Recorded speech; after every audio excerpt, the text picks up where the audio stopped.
শিক্ষার্থী বন্ধুরা, তোমরা কেমন আছো? আশা করি তোমরা সবাই ভালো আছো। আমিও ভালো আছি। আজকের অনলাইন ক্লাসে তোমাদের স্বাগতম জানাচ্ছি।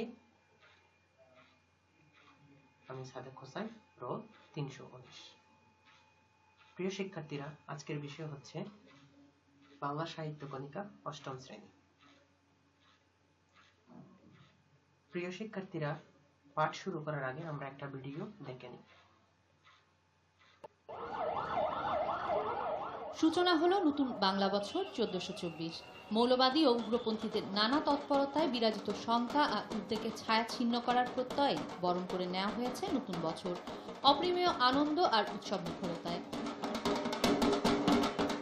এবারও মঙ্গল শোভাযাত্রার মূল আকর্ষণ নানা রঙের মুখোশ, হাতি, বাঘ, ফুল আর পাখির প্রতিকৃতি। একবারে সামনে ছিল হাতি।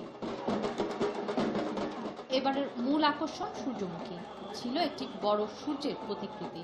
অন্ধকার ছিন্ন করে আলোর পথে আহ্বান জানাতেই এই সূর্য উগ্র অসহিষ্ণু সাম্প্রদায়িক শক্তির বিরুদ্ধে প্রতিবাদ।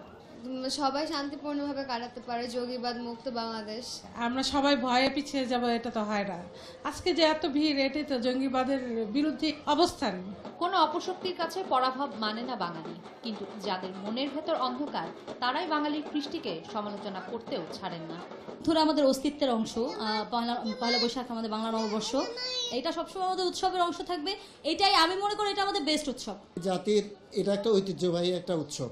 আমরা আর কি সারা বছরই অপেক্ষা করে থাকি এই উৎসবটার জন্য। মৌলবাদ, জঙ্গিবাদ, এইসব ভেদাভেদ ভেঙে আমরা বাঙালি, আমরা মানুষ, আমরা সেইভাবে আগাতে চাই এবং সেই জন্য আমরা আমাদের দেশটাকে আমরা বিভাগ করে দিতে চাই না। মঙ্গল শোভাযাত্রার এই আয়োজনে শুরু বৎসবরণের উদযাপন, চলবে দিন পেরিয়ে রাত। এই উৎসব বাঙালিকে প্রত্যয়ী করবে আলোর পথযাত্রী হতে। সম্রাট আকবর খাজনা নেওয়ার সুবিধার্থে প্রচলন করেছিলেন বাংলা সনের।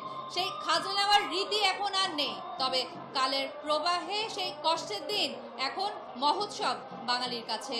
পিছনের এ মঙ্গল শোভাযাত্রা শুধুই আনন্দ যাত্রা নয়, এ হচ্ছে সব অন্যায়, অবিচার, অনাচার আর জঙ্গিবাদের বিরুদ্ধে সাংস্কৃতিক প্রতিবাদ। কিশোর জাহান, এটি নিউজ, ঢাকা। আচ্ছা শিক্ষার্থী বন্ধুরা, এবার তোমরা আমাকে বলো তো, তোমরা কি বলতে পারবে এই ভিডিওটির বিষয় কি? হ্যাঁ, ভিডিওটির বিষয় হচ্ছে একটি অনুষ্ঠানের নিচে। বাংলা বছরের প্রথম মাসের নাম কি? বাংলা বছরের প্রথম মাসের নাম বৈশাখ মাস। বৈশাখ মাসের প্রথম তারিখে আমরা কোন অনুষ্ঠান পালন করি? হ্যাঁ, পহেলা বৈশাখ অনুষ্ঠানটি পালন করি।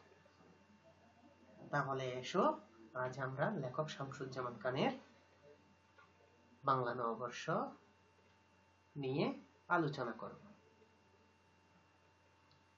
প্রথমেই আমরা জানব লেখক পরিচিতি।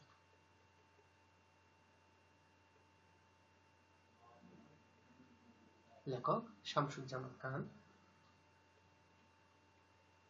1940 সালের 29 ডিসেম্বর তিনি মানিকগঞ্জে জন্মগ্রহণ করেন। পেশাগত জীবনে তিনি ছিলেন একজন অধ্যাপক। এছাড়াও বাংলা একাডেমির পরিচালক, শিল্পকলা একাডেমি ও জাদুঘরের মহাপরিচালক ছিলেন। তার উল্লেখযোগ্য গ্রন্থগুলোর মধ্যে রয়েছে নানা প্রসঙ্গ, গণসঙ্গীত, মাটি থেকে মহিরুহ, বঙ্গবন্ধুর সঙ্গে আলাপ ও প্রাসঙ্গিক কথকতা। তিনি সাহিত্য জীবনে 21 পদক, বাংলা একাডেমি পুরস্কার সহ বহু পুরস্কারে ভূষিত হয়েছে। এবার বন্ধুরা, আমি প্রবন্ধটির কিছু অংশ তোমাদের পড়ে শোনাবো, তোমরা সবাই মন দিয়ে শুনবে।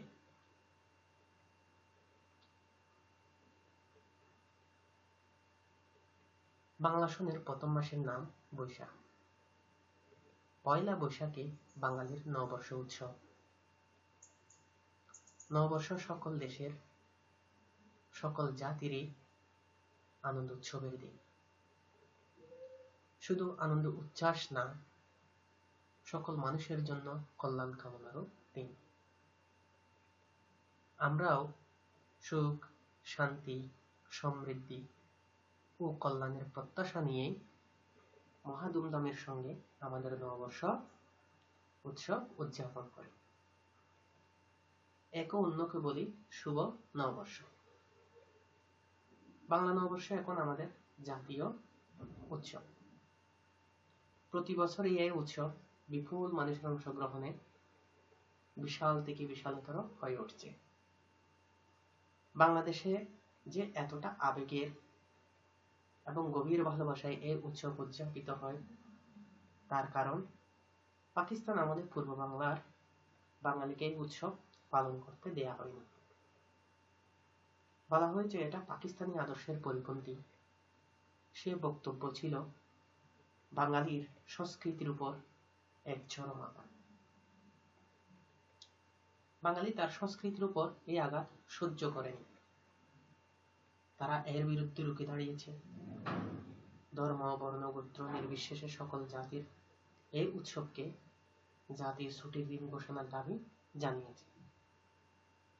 কিন্তু সেই দাবি অগ্রাহ্য হয়েছে। ফলে পূর্ব বাংলার বাঙালি ফুঁসে উঠেছে, সোচ্চার হয়ে উঠেছে প্রতিবাদে। এইভাবে পূর্ব বাংলার বাঙালি জাতীয়তাবাদ এবং বাঙালি জাতি সত্তা গঠনের প্রক্রিয়ার সঙ্গে যুক্ত হয়ে যায় বাংলা নববর্ষ এবং তার উদযাপনের আয়োজন। আচ্ছা শিক্ষার্থী বন্ধু, এবার তোমাদের মধ্যে কয়েকজনকে আমি প্রবন্ধটির নির্বাচিত অংশ পড়তে দিব।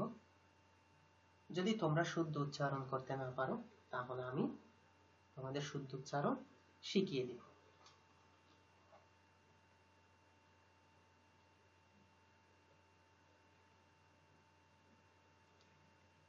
এবার এসো বন্ধুরা, আমরা প্রবন্ধটির গুরুত্বপূর্ণ শব্দগুলো সম্পর্কে জেনে নিই।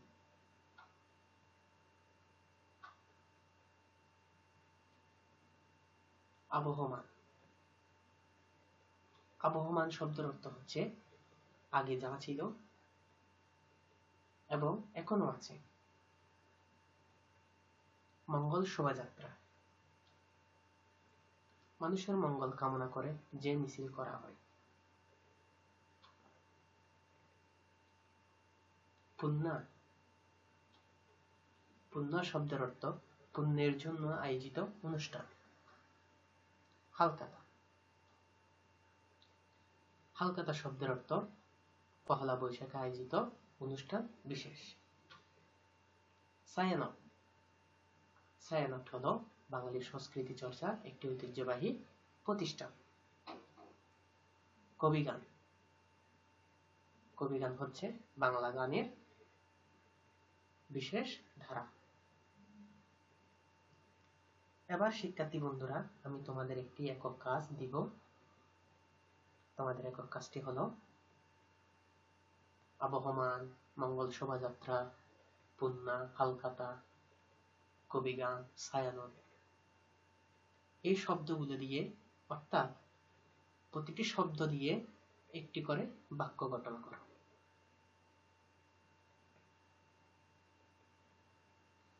এবার শিক্ষার্থী বন্ধুরা, আমরা আরো কিছু ছবি দেখে নিব।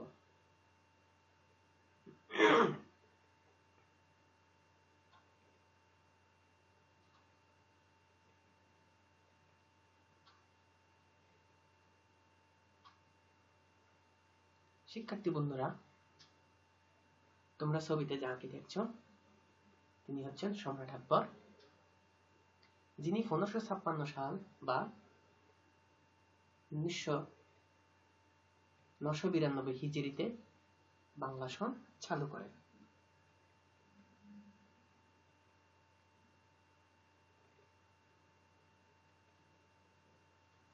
আচ্ছা শিক্ষার্থী বন্ধুরা, এবার আমরা কিভাবে বাংলা সন আসছে এই বিষয়ে একটু আলোচনা করি। বাংলা সনের ইতিহাস এখনো স্পষ্টভাবে জানা যায়নি। তবে অধিকাংশ ঐতিহাসিক ও পণ্ডিত মনে করেন মুঘল সম্রাট আকবর চান্দ্র হিজরি সনের সঙ্গে ভারতবর্ষের সৌর সনের সমন্বয় সাধন করে 1556 সাল বা 992 হিজরিতে বাংলা সন চালু করেন। আধুনিক গবেষকদের মধ্যে কেউ কেউ মনে করেন মহামতি আকবর সর্বভারতীয় যে ইলাহি সন প্রবর্তন করেছিলেন তার ভিত্তিতে বাংলায় আকবরের কোন প্রতিনিধি বা মুসলমান সুলতান বা নবাব বাংলা সনের প্রবর্তন করেন।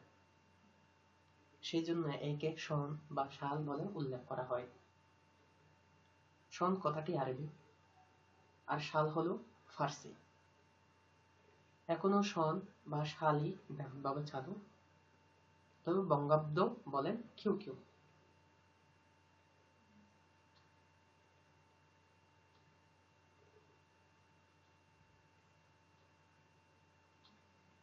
শিক্ষার্থী বন্ধুরা, তোমরা ছবিতে যাকে দেখতে পাচ্ছ তিনি হচ্ছেন শেরে বাংলা লেখক ফজলুল হক। 1954 সালের পূর্ব বাংলার সাধারণ নির্বাচনে মুসলিম লীগ সরকারকে বিপুল ভোটে পরাজিত করে যুক্তফ্রন্টের সরকার। বলতে যুক্তফ্রন্টের সরকার 1954 সালের নির্বাচনে জয়লাভ করে এবং এই যুক্তফ্রন্ট সরকারের মুখ্যমন্ত্রী ও বাঙালিদের জনপ্রিয় নেতা হলেন শেরে বাংলা একে ফজলুল হক। তিনি বাংলা নববর্ষের ছুটি ঘোষণা করেন প্রথম এবং দেশবাসীকে নববর্ষের শুভেচ্ছা ও অভিনন্দন জানান। সেটা ছিল বাঙালি জাতির জন্য এক তাৎপর্যপূর্ণ বিজয়ের দিন। কিন্তু সেই বিজয় বন্ধুরা বেশি দিন স্থায়ী হয়নি, কারণ যুক্তফ্রন্ট সরকারকে ভেঙে দিয়ে পাকিস্তানের সামরিক সরকার সামরিক শাসন জারি করে এবং বাংলা নববর্ষ উদযাপন বন্ধ করে দেওয়া হয়। ফলে পাকিস্তান আমলে এই বাংলা নববর্ষ সরকারিভাবে উদযাপিত না হলেও ব্যক্তিগত পর্যায়ে বেসরকারিভাবে অনেকে উদযাপন করেছে। এর মধ্যে উল্লেখযোগ্য একটি সংগঠনের নাম হচ্ছে ছায়ানট। 1967 সাল থেকে রমনা পাকড় মূলে ছায়ানট নববর্ষের যে উৎসব শুরু করে স্বাধীন বাংলাদেশে রাষ্ট্রীয় বাধাহীন পরিবেশে এখন পর্যন্ত সেই অনুষ্ঠানের আয়োজন করে আসছে। শিক্ষার্থী বন্ধুরা, এবার তোমাদের আমি একটি দলীয় কাজ দিব।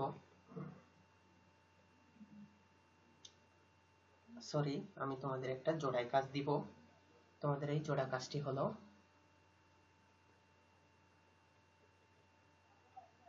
পহেলা বৈশাখ বাংলা সংস্কৃতির অংশ 5টি লাইনে লেখো।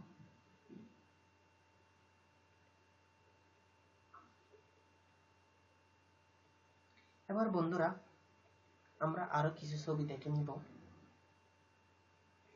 ছবির বিষয়বস্তু হচ্ছে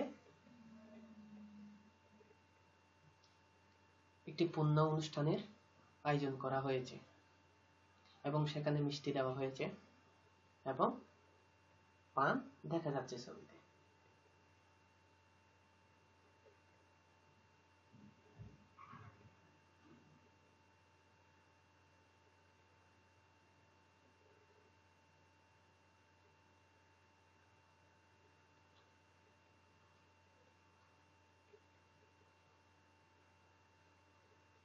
শিক্ষার্থীরা, তোমরা এখন যে ছবিটি দেখতে পাচ্ছ সেখানে আছে তৎকালীন সময়ে বছরে একটি মাত্র ফসল হতো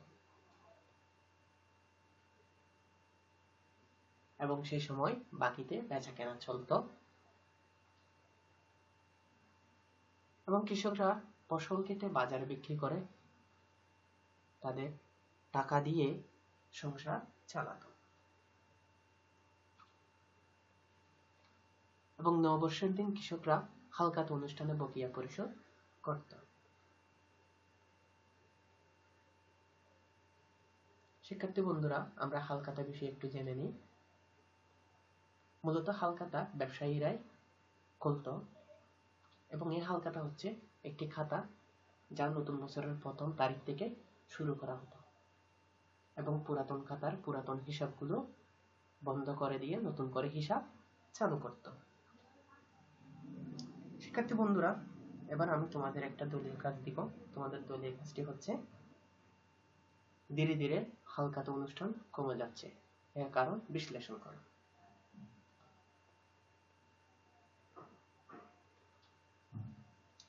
শিক্ষার্থী বন্ধুরা, তোমরা এই পাঠ থেকে কি শিখেছো আমি একটু মূল্যায়ন করে দেখি।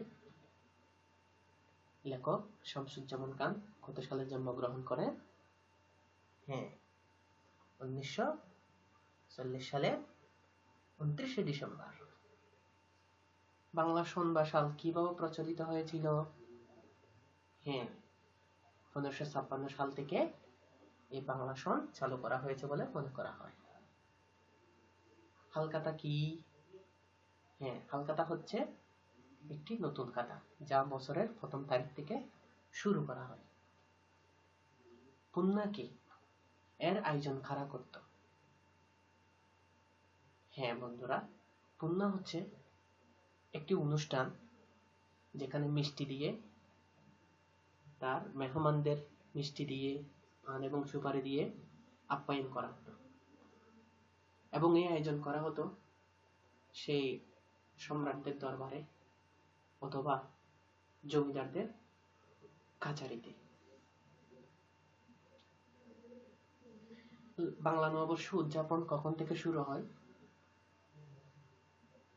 বাংলা নববর্ষ উদযাপন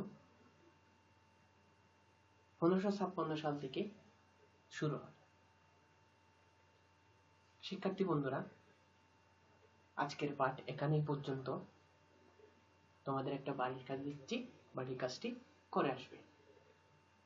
নববর্ষ আমাদের সম্প্রীতিকে সুদৃঢ় করে, এর সপক্ষে 10টি বাক্য লিখে আনবে। ধন্যবাদ শিক্ষার্থী বন্ধুরা, ভালো থেকো। আল্লাহ হাফেজ।